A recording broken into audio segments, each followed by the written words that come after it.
Adiós, Eva. Hasta el lunes, buen fin de... Igualmente. Derrotero. Pásalo bien. Camino, dirección, medio tomado para llegar al fin propuesto. Conjunto de datos que indican el camino para llegar a un lugar. Bueno, ¿qué? ¿Nos vamos? Dirección que se da por escrito para un viaje de mar. Paséis buen fin de. Libro que contiene un derrotero. Hasta luego. Línea marcada en el mapa de mareas para guiar a los pilotos. Derrota. O rumbo. Derroteros. Derroteros. Derroteros. Bros. Pensar paseando con Sabina Urraca. ¿Qué tal? ¿Cómo estás? Pues bien, ¿Vamos a pasear? vamos a pasear. ¿Por dónde? Pues vamos a pasear por el pelo. Ya Pero estabas no, tardando tú. pero Bueno, no del pelo rizado. No del del que pelo hablaste. rizado, No. que eso ya lo he tratado. Vamos a pasear por el hirsutismo. Vamos a pasear por el pelo. Vamos a hablar de peludos y peludas. De peludos y peludas, sí. Sobre todo de peludas, Ah. voy a decir, pero también de peludos. Vale. Sí, sí. ¿Y esto por qué? ¿En bueno, qué foro lo has encontrado? Bueno, O bueno, porque- los pelos de los animales y Claro. los perros, sí, por ejemplo. me interesa mucho, Claro. o sea, me gusta mucho, pero es que sí, estoy escribiendo un personaje que es una especie de personaje mitológico Sí, inventado por sí. gente de un pueblo que es una mujer Ah, vale. peluda. Y entonces he empezado a leer sobre muchas mujeres peludas a Vale. lo largo de la historia, ¿no? Muy bien. Y claro, me he preguntado, o sea, es raro porque a medida que he empezado a leer sobre mujeres peludas, sobre cómo se ha ido moviendo el vello de nuestro cuerpo, solo algunas zonas, Ajá. de pronto viniendo me sentía súper ridícula porque pensaba, qué raro, como solo un poquito de pelo en la cabeza, como si llevásemos como un bombín ridículo, ¿sabes? Cuando en un momento Éramos estuvimos todo. completamente cubiertos, ¿no? Sí. De hecho, Tina Lasasi, que es una antropóloga bióloga de la Universidad del Sur de California, dice que tenemos cabello en todo el cuerpo, pero que se han convertido en folículos pilosos en miniatura, ¿no? Sí. Está miniaturizado hasta el punto de que funcionalmente ya no nos aísla. Claro, es Y- como los calvos. O sea, estos pelos de los brazos y tal son como pelos de calvos. O sea, son Claro, exactamente. que han perdido la fuerza. Sí, y entonces como que he leído como diferentes hipótesis de por qué fuimos perdiendo el pelo. A ¿no? ver, cuéntame. Por ejemplo, dicen que durante el Pleistoceno el Homo erectus y los homínidos posteriores empezaron a cazar en la sabana abierta y tenían que perseguir a su presa durante muchas horas para llevarla hasta el agotamiento porque no tenían herramientas de caza sofisticadas. Entonces, este ejercicio de resistencia los ponía en riesgo de sobrecalentamiento. De ahí la pérdida del pelo, ¿no? Por el peligro de sobrecalentamiento. Esto les permitía sudar de forma más eficiente y enfriarse más rápido sin necesidad de descansar. O sea, somos calvos de cuerpo para correr, ¿no? Luego está ahí la hipótesis del ectoparásito, que para que no hubiese parásitos en nuestro cuerpo, no se nos pegasen parásitos, Perdemos el pelo. perdemos el pelo, ¿no? Luego, por supuesto, la ropa y ¿no? el Yo fuego. pensaba que tenía que ver más con coger pieles animales, entonces ya no necesitas la piel Claro. propia, o sea, el pelo propio. Claro, es como que nos hemos hecho, ¿no? Como esta falsa piel que además Sí. podemos quitarla y lavarla, ¿no? Y el fuego, y eso hace que ya el pelo pues nunca vuelva a salir. De hecho, claro, yo lo noto que en los lugares donde roza el pantalón en invierno, ahí no me sale pelo en la pierna, Claro. ¿no? Pero es muy raro porque dicen que, claro, que cuando estudias el calor de nuestro cuerpo durante un periodo de 24 horas se nota que perdemos más calor por la noche de lo que necesitamos perder, ¿no? Por lo que el efecto neto de haber perdido nuestro pelaje es que en realidad vivimos en una especie de déficit de energía todo el tiempo. Nos hemos quedado defectuosos, de alguna forma. Algunos y algunas, porque otra gente no, ¿eh? Y claro, la gente se mete mucho, ¿no? Yo en la playa, o sea, tengo un amigo que es muy peludo y la gente en la playa le mira, incluso le sacan fotos de lejos, ¿no? Oh. Y es como algo extraño, pero realmente, ¿no? Este amigo mío es En realidad mucho está más avanzado. Está más avanzado, ¿no? En Ha realidad, mantenido sí, algo que sí. en realidad necesitábamos. No Claro, pierde porque- energía como los demás. Claro, porque ya no hacemos carreras de resistencia a lo largo de la, Para de la cansar a un sabana animal. abierta para cansar a ningún animal, ¿no? Y esto, aquí está la darwinada que voy a mencionar, porque de verdad no, solo puedo llamarla darwinada. A ver. Darwin llegó a decir que la pérdida de pelo se debía simplemente a la selección sexual. O sea, a la selección sexual, vamos a decir, a la selección sexy, diríamos. Nuestros antepasados simplemente preferían compañeros menos peludos, les ¿Ah, sí? parecía más bonito, quedaba bonito. ¿En serio que ¿no? dijo Esa esto? es la darwinada mayor. mayor Absolutamente. del día, vamos. Pero bueno, por suerte, nada, esta posibilidad ha quedado bastante descartada científicamente. Por lo que ¿no? sea. El caso es que socialmente el crecimiento del pelo en el hombre y en la mujer recibe consideraciones distintas, ¿no? Mientras que la mujer ha sido siempre asociada con cabellos largos, ¿no? Y esto ha sido como un signo de hermosura, Erotismo. erotismo y precisamente en algunas culturas necesidad de ocultación absoluta, hasta el nivel de que si te asoma un pelo o llevas el pañuelo mal colocado te pueden apedrear hasta la muerte. Sí. O sea, hasta ese punto de pronto el pelo es considerado erótico, ¿no? Pelos que atraen, enredan, retienen, ¿no? En el hombre el pelo ha sido vinculado con la fortaleza o la virilidad, ¿no? Aunque Sansón. Sansón, claro, conscientemente lo quita para diferenciarse de las bestias. Las mujeres también supongo que es algo que no contemplamos porque simplemente pues seguimos los cánones de belleza, pero creo que la variación en la consideración del vello corporal y del cabello a lo largo de la historia tiene que ver con un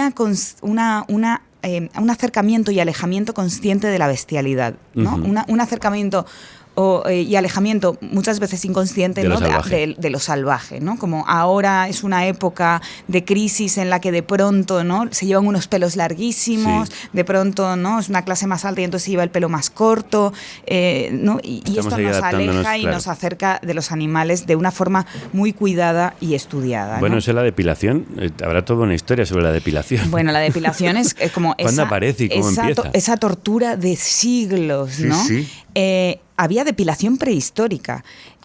Sí, se realizaba por motivos de practicidad y seguridad, pero se hacía más en los hombres que en las mujeres, porque eran más dados a tener que luchar entre ellos. Entonces, donde hay pelo, se dice donde hay pelo hay alegría, pero donde hay pelo también hay poder agarrar a tu enemigo, ¿no? Y tirarlo. Sí, sí. De hecho, en una batalla que se llama hay una Cruz de los Valientes, se llama, cerca del pueblo del que proceden mis abuelos, y allí se libró una batalla, se dice, en la que dos hombres, para no poder agarrarse del pelo ni de los miembros, ¿no? Del cuerpo ni nada, era una pelea por unas lindes, como no, y se envolvieron como en manteca de cerdo. Bueno, de hecho ahí creo que es la lucha más antigua que existe, que es una lucha albanesa, es que lo estoy leyendo en el libro de Lea Ipi, sí.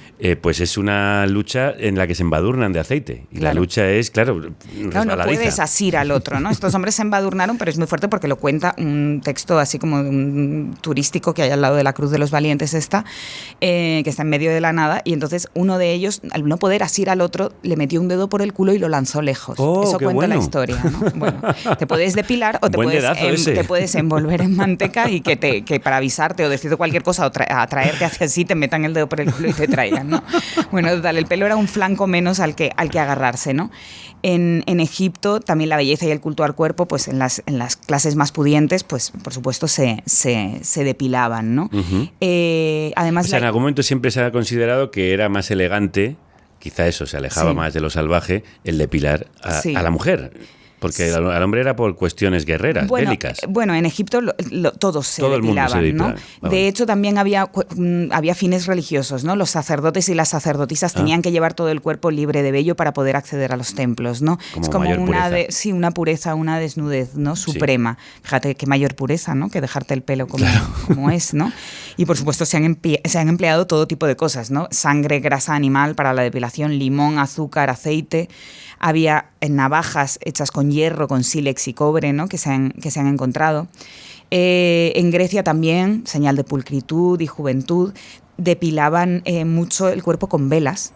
Y esto yo me acuerdo que mi abuela me contaba que ella de joven se depilaba con ella decía con un tizo, era mi abuela canaria, pero con un tizón encendido, con un trozo de madera de la chimenea. Se la pasaban por la pierna muy rápido y olía como mucho a pelo quemado, ¿no? Y así se depilaban, decían, ¿no?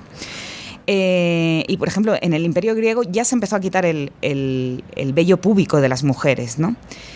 Aunque era siempre algo de clases altas.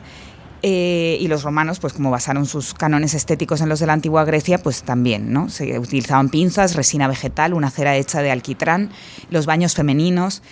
Romanos tenían una sala especializada para la depilación.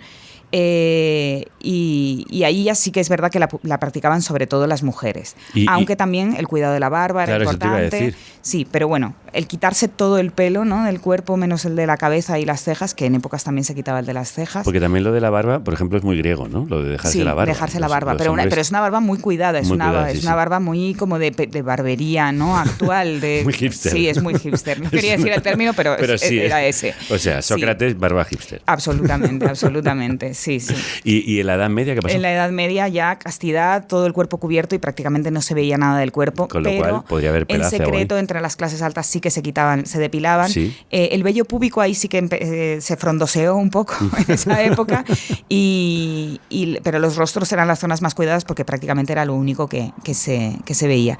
Y es muy curioso porque en la Edad Moderna ahí la reina Isabel I de Inglaterra puso de moda quitarse también las cejas, ¿no? Despejar las frentes de pelo,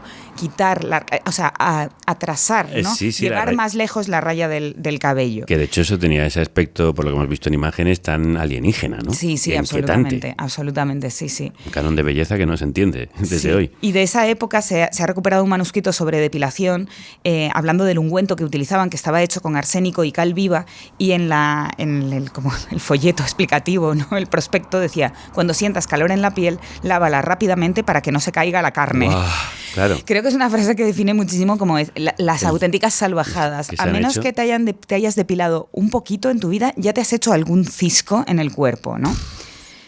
Y hay un libro, en el afeitado de hombres, hay un libro de Jean-Jacques Perret que se llama Pour anatomie, l'art d'apprendre à se à soi-même, o sea, el arte de afeitarse a uno mismo, ¿no? Y el libro era un escrito como un folleto que lo vendían acompañado de una hoja afilada con un mango de madera. Y esa es la primera maquinilla de afeitar. Vale. Venía con un libro, es muy fuerte, ¿no? O sea, no sé. Bueno, a ver, como los kioscos que te regalan también, acuérdate. Claro, sí, las colecciones de principio de curso, ¿no? Sí, o incluso con algunos periódicos de vez en cuando te regalan algún tipo de objeto. Un abanico, unas babuchas, ¿no? Como cosas así. Sí, totalmente. Ahí ya se empezó a extender la depilación con cuchilla, ¿no? Y en el siglo XX es el paroxismo de la pues ya empiezan las axilas, o sea, todo, porque además cada vez faldas más cortas, o sea, cada vez se ve más cuerpo, entonces cada vez hay que llevar más lejos la línea de cabello. O sea, lo mismo que la reina Isabel, ¿no? Iba atrasando la línea de cabello, pues es un poco eso, ¿no? Como que va avanzando la depilación por nuestros cuerpos. Y con todo tipo de ceras, métodos, ya llegando finalmente a la fotodepilación salvaje de nuestros tiempos, ¿no? Pero yo recuerdo siempre como estas ceras, ¿no? de mi madre, mis tías. Me acuerdo yo perfectamente, mi madre pegándose tirones y oyendo el... Sí, era terrible, pero eran unas máquinas rarísimas, como una especie de filtros, ¿no? Encendías un botón y había como una especie de marmita de cera como borboteante. A mí me llamaba muchísimo la atención. Sí, y se veía como algo doloroso, porque claro, tirón y fuera pelos. No, era algo terrible. No puedo ir porque no estoy depilada, ¿no? Esta cosa tan salvaje que a mí siempre me pareció como, madre mía, ¿no?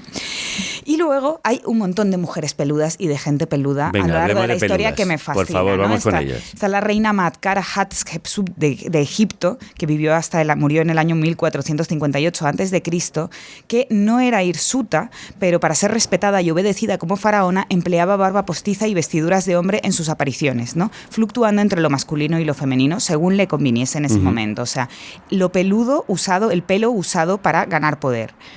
Y hay un Instagram que por favor tenéis que seguir, yo creo que lo he mencionado en algún otro derrotero porque es una auténtica pasión la que yo siento, que se llama Agiografía Hoy, que lo lleva Beata Dulce Nombre, que es Marina Arrabal, que va a sacar un libro en Blackie Books que se llama precisamente Dulce Nombre, y que en general, bueno, algunas veces cuenta historias de santos, otras veces se inventa historias de santos, es muy, muy bonito, la verdad, lo que hace, y cuenta la historia de María Magdalena y Santa María Egipciaca. Que son reales. Que son reales, reales, tan real como es la historia, ¿no? O sea, me refiero tan real como es la Biblia, ¿no? Esa ficción que es la Biblia. Vale, sí, vale. Quiere decir que algunos santos sí que han existido. Sí, pero bueno, su historia... Sí, su historia no. Es una ficción, ¿no? Sí, vale. O más o menos, no lo saben, nunca lo sabremos, es que no sé. ¿No crees en milagros? Yo creo en todo, yo creo en la ficción, a pies juntillas, claro. Pero claro, cuando me lo pregunta una persona que no sé cuál es su religión con respecto a la ficción, pues tengo cuidado. Yo soy creyente de la ficción. Bien, pues entonces hablando de María Magdalena y Santa María Egipciaca cambiaron sus nuditas criminales, porque eran las dos, como sabemos, prostitutas, por nuditas temporalis.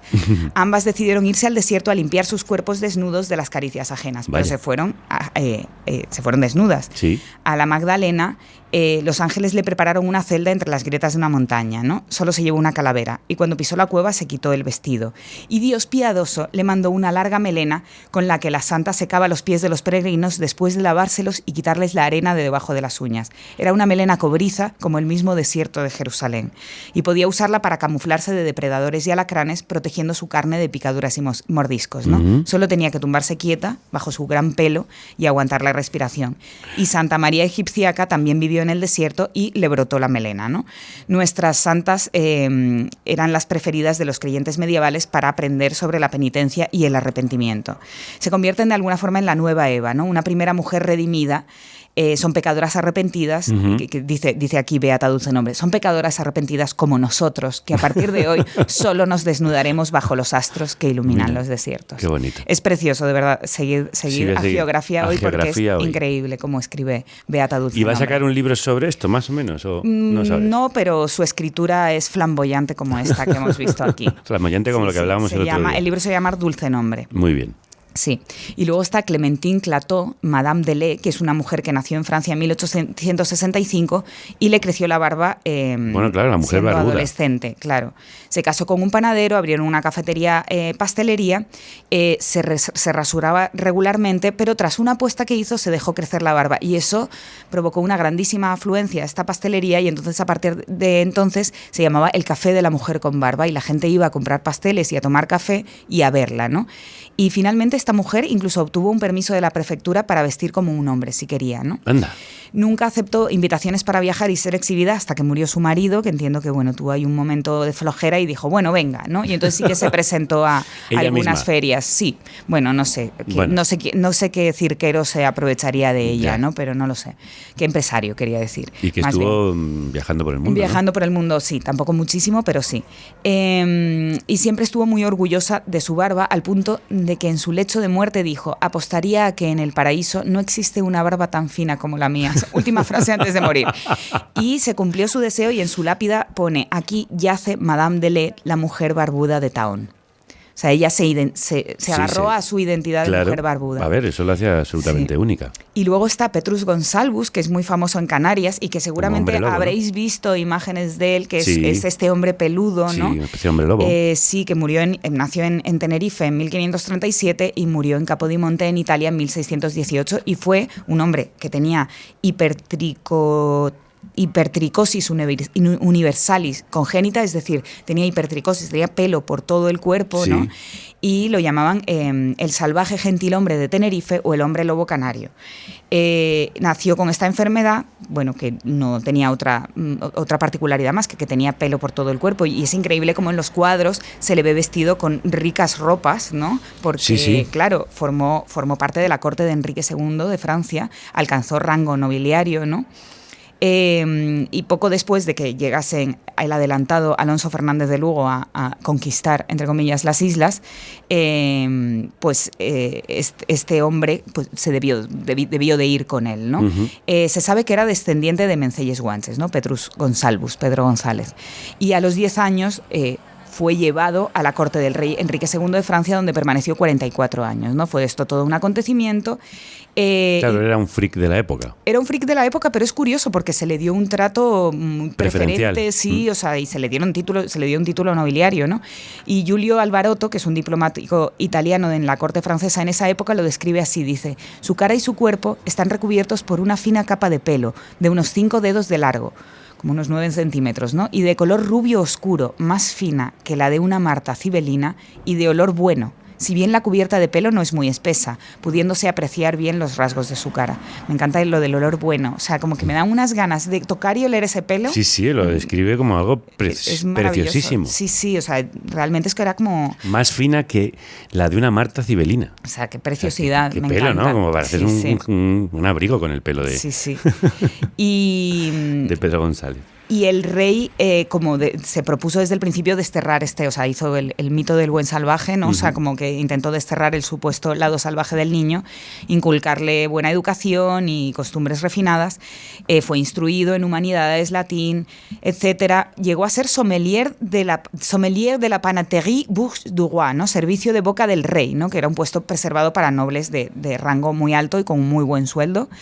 Y además se le llamaba Don Petrus Gonsalvus, ¿no? Por ser descendiente de un rey guanche. Esto creo que no se ha visto en ningún otro caso en el que hayan cogido a un guanche, lo hayan sacado de Tenerife y lo traten muy bien, la verdad. Debo decir que ese debe ser un caso único, pero por razón de su pelo, ¿no? Y de su particularidad. Que podría haber sido lo contrario. Que podría haber sido un monstruo de circo, ¿no? Podría haberse convertido lamentablemente en un monstruo de circo. Bueno, pues lo casaron con una bella parisina que se cree que era dama de compañía de la reina Catalina de Medici y tuvo 6 hijos, 3 niños y 3 niñas.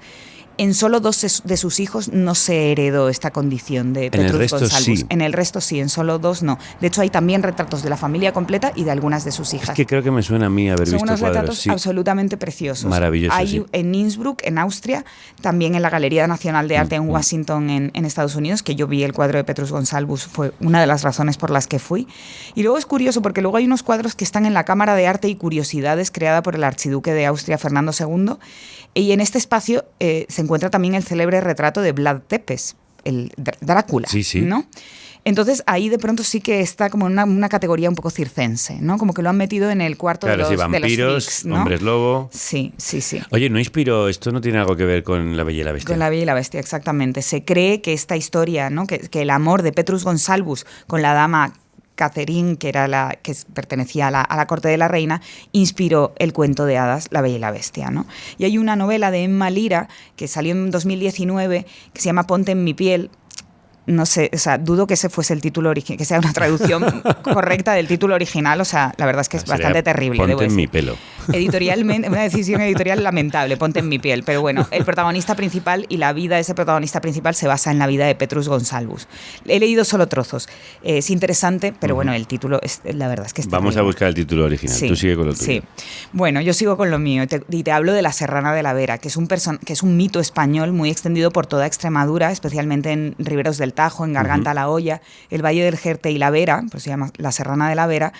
Y es muy curioso porque es una mujer con apariencia de cazadora o de amazona, de fuerza sobrehumana, con ciertas características sobrenaturales, que vivía en los montes y llevaba a los hombres con los que se cruzaba a su cueva para matarlos. Siento decirte que es el título original porque Emma Lira es una periodista y escritora española que ha llamado así a su libro. Ah, mierda, pensé que era una traducción. No. Ay, Dios mío, Emma Lira igual me escucha. Bueno, no pasa nada, tendrás razones para haberle puesto ese... Ahora de pronto pienso que como es española lo va a escuchar, porque todas las españolas escuchan Derroteros. A ver, es por la portada del libro, es típica novela histórica. Creo que se dirige a un público yo el libro más de bestseller. lo he visto y he leído trozos, vamos, me lo han pasado en PDF, pero vaya, bueno, en fin. Bueno, Emma, te mandamos un beso muy grande. Un abrazo muy fuerte, Emma. Gracias por haber hecho de este libro, de hecho. Sí, aunque a ti el título no te haya No me ha gustado, acertado. pero bueno, yo soy muy tiquismiquis, es una cosa como de editora tiquismiquis. Bueno, pues la Serrana de la Vera es una mujer hermosísima, cubierta de pelo. Sí. Se la describe de diferentes formas. Algunas veces dice que la parte de arriba de su cuerpo es de mujer, la parte de abajo es de yegua, y que cogía a los hombres, los llevaba a su cueva y los mataba. Y algunas veces hay como tintes sexuales en esto, en el sentido de que debía ser como que se los tiraba y los mataba, ¿no? Y hay una relación de esto con las serranillas medievales, que son también unos seres, ¿no? Como unas mujeres que aparecían en el camino, ¿no? A los caminantes. Todo esto, por supuesto, toca con las sirenas, las esfinges, todos estos personajes brujiles, ¿no? Mitológicos, de mujeres que son sexys, medio animalescas, que se acercan a la bestialidad, ¿no? Sí. Y que pierden a los hombres, además, y que pierden o los matan, ¿no? Como que el final de sus intenciones siempre es como acabarlos. Y entonces, pues el personaje de la Serrana de la Vera, por supuesto, tiene sus manifestaciones en la literatura. Claro, es que tiene mucho que ver con la evolución del pelo como elemento sexual, el pelo de la cabeza, pues eso llevado a su paroxismo, son las serranillas o pueden ser estos animales femeninos cubiertos de pelo. O sea, que creo que esta obsesión del hombre por el pelo de las mujeres. Sí, es como una filia que se ha pasado de frenadas, ¿no? Es como, no es que tenga una cabellera muy muy tal, es como hacer como un porno desagradable porque se te va de las manos, ¿no? Es como, no, tiene todo el cuerpo y además no solo te follas, sino que te mata. Te mata, como, claro. Bueno, pero es muy, muy interesante el personaje de la Serrana de la Vera como mito, como personaje de los romances, ¿no? En muchas interpretaciones de la tradición oral y como personaje de la literatura en el siglo de oro, ¿no? Julio Caro Baroja tiene un ensayo en el que dice que sobre la Serrana de la Vera se planteaba la cuestión de si era una realidad histórica mitificada o un mito transformado en realidad historificada, ¿no? No sé si lo he entendido, pero bueno. Sí, como que se le ha habido como muchos intentos de buscarle una identidad histórica de carne y hueso, o sea, como que no se sabe si... O un mito que efectivamente... Sí, no se sabe si... Si parte de la leyenda hacia la realidad o de la realidad se ha creado una leyenda. Exacto, en qué dirección va, ¿no? Bueno, y... Esto es un poco como lo de Cristo, también te digo. Totalmente, sí. Bueno, estos son estos caminos de la ficción que son caminos muchas veces de ida y vuelta, que construyen y destruyen, ¿no? Y hay un poema, vamos, destruyen lo digo como entre comillas, destruir en la ficción me parece interesante también. Y hay pues muchos versos, ¿no? de la Serrana de la Vera. Hay un fragmento, voy a leer un fragmento de las Serranas del arcipreste de Hita, y aquí está la descripción de la Serrana de la Vera. Dice: había la cabeza mucho grande, sin guisa, cabellos chicos, negros, más que corneja lisa, no Marta Cibelina, aquí corneja lisa, ojos fondos, bermejos, poco emal de visa, mayores que de osa la patada do pisa, las orejas mayores que de añal burrico, el de su pescuezo negro, ancho, velloso, chico, las narices muy gordas, luengas, de sarapico, bebería en pocos días caudal de buón rico, su boca de alana y los rostros muy gordos, dientes anchos e luengos, asnudos e mosmordos. Las sobrecejas anchas e más negras que tordos. Los que quieran casarse aquí no sean sordos. Mayores que las mías tiene sus prietas barbas. Yo non vi en ella al, mas si tú en ella escarbas, creo que fallarás de las chufetas darbas, valdríasete más trillar en las tus parvas. Esto es una descripción bastante monstruosa. Es monstruosa, pero me gusta mucho. Me gusta mucho las sobrecejas anchas e más negras que tordos, y de repente dice, los que quieran casarse aquí no sean sordos. O sea, como la vende como un reclamo sexy, ¿no? Sí. Creo. Bueno, no lo sé. No estaría seguro, pero efectivamente es como los que quieran casar. Oye, que igual que esto que estoy diciendo a alguno le está atrayendo, que no sean sordos. Si no lo he entendido del todo, pero es verdad que a lo mejor tiene esa lectura que tú dices. Me gusta mucho que tiene las barbas aún más anchas que las mías. Sí. Más grandes que las mías. Y luego hay un momento en un cuento en el que una mujer le habla a la propia Serrana de la Vera, que en este caso se llama Gila, y le habla de lo que la gente dice de ella, ¿no? Y le dice que eres Lucifer, saltabardales, machorra. Esto toca con la que hablamos el otro día de la pluma. Sí. ¿No? Que eres Lucifer, saltabardales, machorra, el coco de las consejas, el lobo de sus ovejas, de sus gallinas la zorra. Los niños callan contigo, los hombres huyen de ti, los viejos dicen que así huye la cava de Rodrigo, las mozas que otra pareja no tuvo el mundo, y el cura como ñublo te conjura a la puerta de la iglesia. Cada vez que nuevas dan de tu condición ingrata, descomulgándote, mata candelas el sacristán, ¿no? Y dicen que en haz y en paz de toda esta serranía te han de colgar algún día como racimo de agraz, ¿no? Porque la están culpando de haber matado a muchos hombres. La Serrana de la Vera es un tema absolutamente infinito, que me ha dado muchísimas ganas de ir en busca de la Serrana de la Vera, o sea, ir en busca de esta ficción, ¿no? Irme a garganta a la olla a buscarla. Habrá muchos restos, se podrá encontrar... Sí, de estas historias. De estas historias. Estoy segura de que hay alguien en esos pueblos aún lo suficientemente mayor y amante de la religión de la ficción para decir que la ha visto. Y me encantaría conocer a alguien que haya visto la Serrana de la Vera, que me cuente que la ha visto. Sí, me vale con eso. Eso. Bueno, es nuestra Yeti. Claro, es nuestra Yeti, exactamente. Sí, totalmente. Bueno, pues si alguien que está escuchando este derrotero la ha visto... Por favor, que me lo haga saber. Que me lo haga saber, sí. Que me lo haga saber, sí. Y luego, por supuesto, pues la Serrana de la Vera, o sea, pues no hablo de ella porque la tenemos aquí en Extremadura, ¿no? Y porque proviene de la ficción de allí, o de las historias de allí, o de la verdad de allí, que la ha ficcionado. Pero en Francia pues existió también este personaje que era la peluda, ¿no? Bestia lanuda, la Velue, era un monstruo mitológico, ¿no? Que se decía que merodeaba el río Wisne de la cuenca del Sarte, y hay un cuento de Borges que habla de ella, ¿no? Uh-huh. Y me gusta mucho, bueno, se dice que tenía el tamaño de un toro, cabeza de serpiente, su cuerpo era redondo y estaba cubierto de pelaje verde, Uh-huh. y tenía aguijones cuya picadura era mortal. Bueno, cola de serpiente, podía matar, y hay una historia cruelísima, cruenta a más no poder, ¿Sí? que dice que este animal sobrevivió al diluvio sin haber entrado en el arca, porque Noé decidió dejar fuera a la bestia porque era peligrosa para los demás animales. Estamos hablando de un barco en el que iban ovejas y tigres, juntos, en parejas. Pero bueno, como eran parejas heteronormativas, normales, tranquilitas, se mantenían dentro de la norma y no mataban a nadie, supongo. Esto conectando con nuestro tema del otro día de la pluma gay, ¿no? Bueno, y esto conectando con el tema que hablábamos al principio, es que al final que estaba pensando en todas estas historias que estás contando, Claro. y tiene esa relación con el pelo, la sexualidad de la mujer, la libertad de la mujer, lo salvaje. O sea, cuando la mujer peluda es la mujer que se ha dejado... Claro. Bueno, crecer el pelo libremente, Sí. que no se puede... Bueno, o en el caso de María Magdalena, que Dios la ha protegido de la desnudez regalándole una gran melena rojiza. Dios, protégenos a todas, danos esa gran melena. Pero bueno, y por eso surge la depilación, que es una manera también como de someter a esa mujer libérrima, ¿no? Sí. Entiendo como que todos estos mitos y estas Sí. leyendas también tienen que ver con esa mujer salvaje, Sí, sí. que es algo que el hombre no comprende y a lo que el hombre teme. Claro, someter esa animalidad, Sí. también someter esa sexualidad, ¿no? Noé, desde luego, no la quiso en su arca. No la quiso en su arca. La engañó y le dijo que iban a zarpar al atardecer, y al final el arca zarpó al amanecer, pero luchó por salvarse y prometió vengarse de los humanos por abandonarlo.